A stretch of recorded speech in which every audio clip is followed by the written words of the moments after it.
Hello friends, welcome to my channel Sushant Chess. Today we are going to look at the next endgame study explained, that is our 16th position of endgame study. A quick look at the position and we see that white has a superior pawn structure. He has got a protected pass pawn. A pass pawn protected by a fellow pawn is called a protected passer. We see that black is able to create a pass pawn on the king side as well, but the pass pawn which is going to come, it will not be a protected one. But white has again, of course, only one way of winning over here. One most logical approach is take the king to the f4 or f3 or e4 square. e4 is an ideal location for the king, and then wait for the right moment to play the move d6 and convert the position.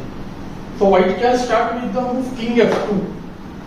But after king f2, black just goes gh. Usually such a structure leads to a win because we have got a protected passer. The opponent king has to stand in front of it, and our king will be able to take the opponent's pass pawn which is unprotected. But here, after kg6, kf3, kf5, ke3, ke5, we see that nothing can be done because we cannot get the f pawn without giving the d pawn. After the move d3, king f5, white can try the move d6.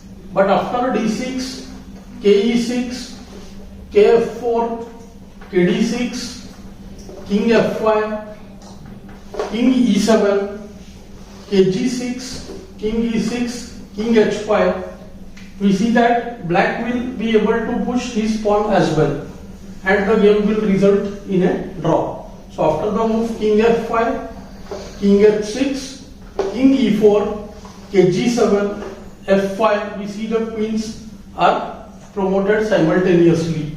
So see h5, f4, h6, f3, h7, f2, h8, f1. And when there is no direct way for white to trade the queens, in fact, the king position is now better for black, and this will not lead to win for white. Let's go back to the position. So the only way happens for white to create second way for his pawn, that is white goes for the move g4, and now we will see that by this sacrifice white is able to create two passers which are far away from each other. Generally it is said that whenever there are two pass pawns separated by 3 files or more, then the king is unable to stop them. So here let's see, after the move h into g4, we see white has the move h5, and it's very easily understood now that after the move f5, d6, king f7, h6, already the black king is struggling to be in the square of both the pawns. So next move, if ke6, then h7 and the pawn queens, or else if just f4, then d7, ke7, h7, and by force the white pawn will queen. So the only attempt could be the move g into h4.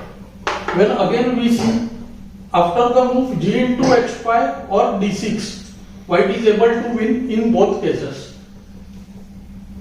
G into h5,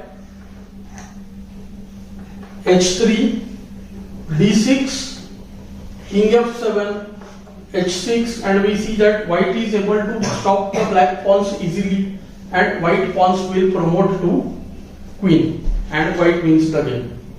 So I hope you are finding these lessons useful and instructive. Do like, share and subscribe the channel. Thanks for your time.